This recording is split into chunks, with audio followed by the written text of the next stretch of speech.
दोस्तों, बांग्लादेश की textile industry खुद ही अपने पैरों पर कुल्हाड़ी मार रही है। एक के बाद एक गलत फैसलों से सरकार ने शायद तय कर लिया है कि इस इंडस्ट्री को तबाह करना है। अब जो खबरें आ रही हैं वह बेहद चौंकाने वाली हैं। बांग्लादेशी पुलिस और सेना ने मिलकर टेक्सटाइल वर्कर्स के खिलाफ जबरदस्त कार्रवाई की है। सैकड़ों टेक्सटाइल वर्कर्स को गिरफ्तार कर लिया गया है और हजारों पर केस दर्ज कर दिए गए हैं। क्या आप अंदाजा लगा सकते हैं कि यह सब क्यों हो रहा है? यह मामला तब और ज्यादा गंभीर हो गया जब 30 सितंबर से शुरू हुए शांतिपूर्ण प्रदर्शन को जबरन दबाने की कोशिशें होने लगीं। ढाका के पास अशु नामक इलाके में यह प्रदर्शन चल रहा था, जहां टेक्सटाइल इंडस्ट्री का बड़ा हिस्सा है। लेकिन यह तो बस शुरुआत थी। क्या सरकार इसे काबू में लाकर इंडस्ट्री को फिर से खड़ा कर पाएगी, या यह हालात और भी खराब होने वाले हैं? असल बात तो तब सामने आया जब बांग्लादेश की टेक्सटाइल एसोसिएशन ने दावा किया कि यह प्रोटेस्ट इंडिया द्वारा करवाए जा रहे हैं ताकि बांग्लादेश की टेक्सटाइल इंडस्ट्री तबाह हो जाए। क्या यह वाकई सच हो सकता है, या फिर बांग्लादेश की अपनी ही सरकार इस इंडस्ट्री को बर्बाद करने पर तुली हुई है? लेकिन कहानी यहीं खत्म नहीं होती। जब टेक्सटाइल वर्कर्स ने अपने वेतन में बढ़ोतरी की मांग की तो उम्मीद की जा रही थी कि सरकार इस पर ध्यान देगी, पर हुआ ठीक उल्टा। टेक्सटाइल वर्कर्स को सड़कों पर उतरना पड़ा। फैक्ट्रियों के बंद होने की वजह से उनकी रोजी रोटी छिन गई। उन्होंने मांग की कि या तो फैक्ट्रियां खोली जाएं या उन्हें इतनी आर्थिक मदद दी जाए कि उनका गुजारा हो सके। अब सोचिए, एक तरफ जहां वर्कर्स को घर चलाने के लिए पैसे नहीं मिल रहे, दूसरी तरफ बांग्लादेश की सेना और पुलिस उन्हें गिरफ्तार कर रही है। और यहां से सस्पेंस और गहराता है। बांग्लादेश की गारमेंट एसोसिएशन अब भी दावा कर रही है कि यह सब भारत का किया धरा है ताकि उनका व्यापार खत्म हो जाए। लेकिन क्या सच में ऐसा है? इंटरनेशनल लेबर ऑर्गेनाइजेशन यानी ILO काफी समय से बांग्लादेश को यह सलाह दे रही है कि उनके वर्कर्स के हालात सुधारने की जरूरत है। अगर यही हालात रहे तो बांग्लादेश की टेक्सटाइल इंडस्ट्री पूरी तरह से बर्बाद हो जाएगी, और वह समय अब बहुत करीब लगता है। लेकिन क्या यह सिर्फ बांग्लादेश की समस्या है? नहीं, भारत पर इसका सीधा असर पड़ने वाला है, क्योंकि हालात इस कदर बिगड़ चुके हैं कि बांग्लादेश की गवर्नमेंट इंडस्ट्री से होने वाले ऑन ऑर्डर्स अब भारत और वियतनाम जैसे देशों में शिफ्ट हो रहे हैं।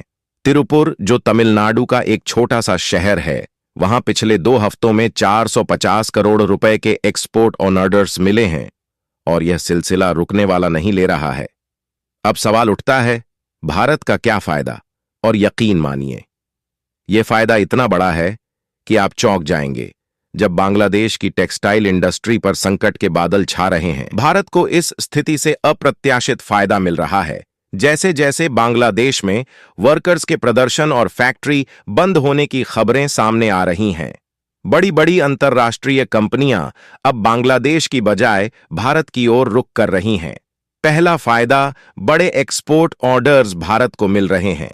तिरुपुर तमिलनाडु का एक छोटा सा शहर, जिसे टवेयर कैपिटल ऑफ इंडिया कहा जाता है, अचानक से चर्चा में आ गया है। सिर्फ पिछले 2 हफ्तों में तिरुपुर को 450 करोड़ रुपए के नए एक्सपोर्ट ऑर्डर्स मिले हैं। और यह ऑर्डर्स ऐसे यूरोपियन देशों से हैं जो पहले बांग्लादेश से गारमेंट्स मंगवाते थे। जर्मनी, नीदरलैंड्स और पोलैंड जैसे देश अब भारत की टेक्सटाइल इंडस्ट्री पर भरोसा कर रहे हैं।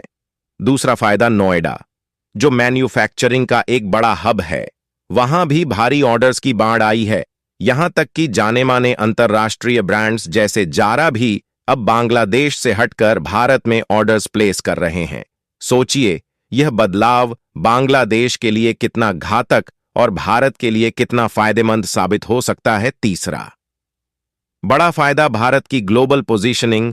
बांग्लादेश की गारमेंट इंडस्ट्री अब तक दुनिया में दूसरे नंबर पर थी, लेकिन अगर वहां की स्थिति इसी तरह बिगड़ती रही तो भारत टेक्सटाइल और अपैरल के एक्सपोर्ट में वियतनाम के साथ टॉप पोजीशन पर आ सकता है।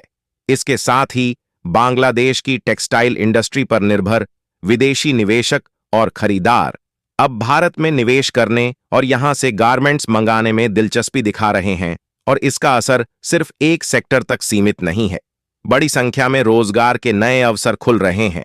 जितने बड़े ऑर्डर्स भारत की इंडस्ट्री को मिल रहे हैं, उतने ही ज्यादा लोगों को काम मिल रहा है। भारत की टेक्सटाइल इंडस्ट्री में नई जान फूंकी जा रही है और इसका असर सीधा भारतीय अर्थव्यवस्था पर पड़ेगा। सवाल यह है कि क्या बांग्लादेश समय रहते इन हालातों को सुधार पाएगा या भारत की टेक्सटाइल इंडस्ट्री पूरी तरह से चमकने वाली है। एक छोटा सा रिक्वेस्ट है कि वीडियो को एक लाइक करके चैनल को सब्सक्राइब जरूर करें। दोस्तों, भारत को हाल ही में टेक्सटाइल और गारमेंट सेक्टर में कई बड़े एक्सपोर्ट ऑन ऑर्डर्स मिले हैं, जो बांग्लादेश की आर्थिक और राजनीतिक अस्थिरता के कारण शिफ्ट हो रहे हैं। तिरुपुर को पिछले 2 हफ्तों में लगभग 450 करोड़ रुपए के एक्सपोर्ट ऑन ऑर्डर्स मिले हैं। ये ऑन ऑर्डर्स मुख्य रूप से यूरोपीय देशों जैसे जर्मनी, नीदरलैंड्स और पोलैंड से आए हैं, जो पहले बांग्लादेश से गारमेंट्स मंगवाते थे। नोएडा, जो एक बड़ा अपैरल एक्सपोर्ट हब है, वहां भी बड़े बड़े ब्रांड्स जैसे जारा और अन्य अंतर्राष्ट्रीय ब्रांड से ऑर्डर्स मिलने शुरू हो गए हैं। यह भी बांग्लादेश के गारमेंट सेक्टर में जारी संकट का सीधा नतीजा है।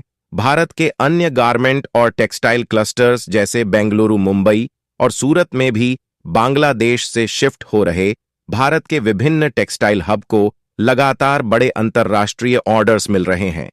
इसका सीधा फायदा भारतीय टेक्सटाइल इंडस्ट्री को हो रहा है, जिससे एक्सपोर्ट्स में बड़ा उछाल आने की संभावना है। भारत का अगला कदम इस मौके का अधिकतम फायदा उठाने और अपनी टेक्सटाइल इंडस्ट्री को वैश्विक स्तर पर और मजबूत करने के लिए महत्वपूर्ण होगा। यहां कुछ संभावित कदम दिए गए हैं जो भारत अपनी स्थिति को और बेहतर बनाने के लिए उठा सकता है।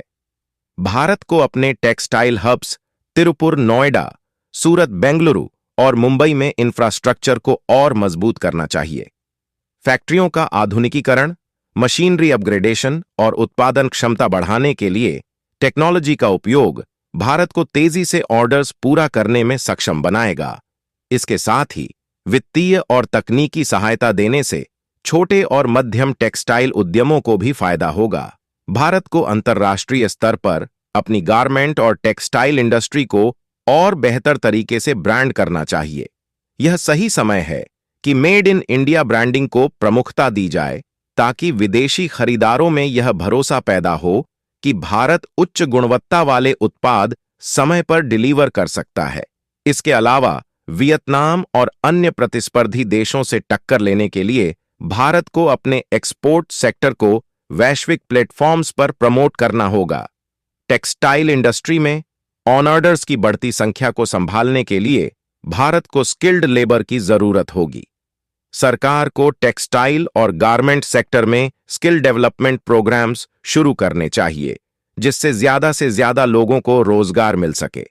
इस कदम से उत्पादन की गति भी तेज होगी और भारत की इंडस्ट्री का प्रदर्शन बेहतर होगा।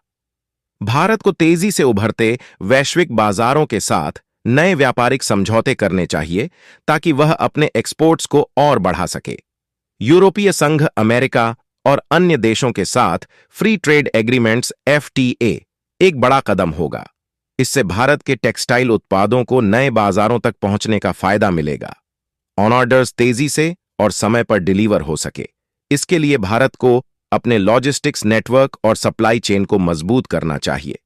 बेहतर परिवहन सुविधाएं, बंदरगाहों का आधुनिकीकरण और तेजी से कस्टम क्लियरेंस की सुविधा भारत के लिए बेहद फायदेमंद साबित होगी। अंतर्राष्ट्रीय बाजारों में अब इको फ्रेंडली और सस्टेनेबल प्रोडक्शन की मांग बढ़ रही है। अगर भारत अपनी गारमेंट इंडस्ट्री को ग्रीन प्रोडक्शन की ओर मोड़ता है, तो यह एक बड़ा कंपीटिंग एडवांटेज साबित हो सकता है। पर्यावरण के अनुकूल टेक्सटाइल और सस्टेनेबल मैन्युफैक्चरिंग की दिशा में निवेश बढ़ाना भी एक अहम कदम होगा, जिससे भारत की अर्थव्यवस्था भी मजबूत होगी। दोस्तों, आपको क्या लगता है कि भारत वियतनाम को पछाड़कर टेक्सटाइल इंडस्ट्री में नंबर 1 पर पहुंच पाएगा या नहीं? अपनी राय कमेंट में जरूर बताइए और इस वीडियो को एक लाइक करके अपने मित्रों तक शेयर जरूर करें, ताकि उन्हें भी जानकारी मिल सके। इसी तरह और भी नॉलेजेबल वीडियो देखने के लिए चैनल को सब्सक्राइब करके बेल आइकन को ऑल पर जरूर सेलेक्ट करें। जय हिंद।